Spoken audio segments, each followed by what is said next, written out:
One day, while making a Clovis point, he had a moment of inspiration. He remembered a popular science book he had seen when he was a student. It showed pictures of ancient spearheads made by the Solutreans, people who lived in Ice Age France and Spain. Their spear points resembled Clovis points. It seemed unbelievable, but Stanford and Bradley posed the question: could the Clovis point and some of the earliest Americans be from Europe?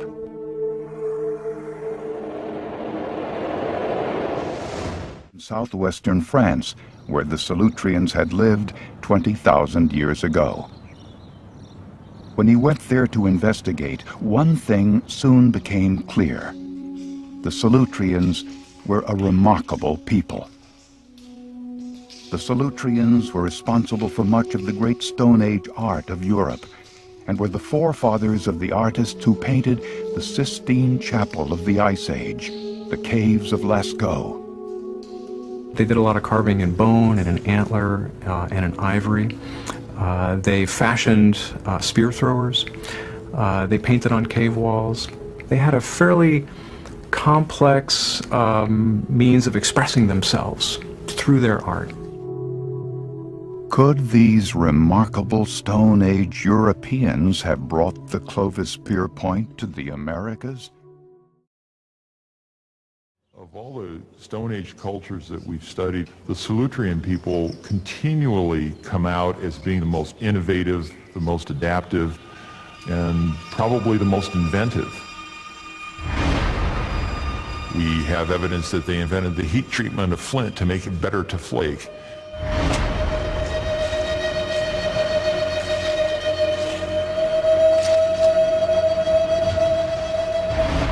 I mean, they invented all kinds of things, like the eyed needle.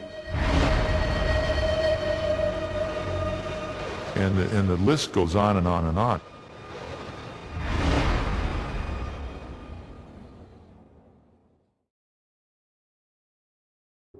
To Stanford and Bradley, this was a powerful clue that prehistoric explorers had come from Europe and brought with them the technology that transformed Stone Age America, the Clovis spear point. It was an outrageous idea with a few big problems. The Solutreans' culture ended in Europe around 18,000 years ago, and the Clovis point would not arrive in America for another 5,000 years. If the Solutreans brought the Clovis point to America, where had they been? For Stanford and Bradley, the Cactus Hill Point bridged the 5,000-year gap, connecting Solutreans in France and Clovis in America. But their fledgling theory now confronted another massive problem almost 3,000 miles wide: the Atlantic Ocean. At the time of the Solutreans, ice sheets stretched down as far as southern France, where winter temperatures were 50 degrees colder than today. Unlike the more temperate Pacific coast, the Atlantic would at times have been thick with icebergs and blizzards.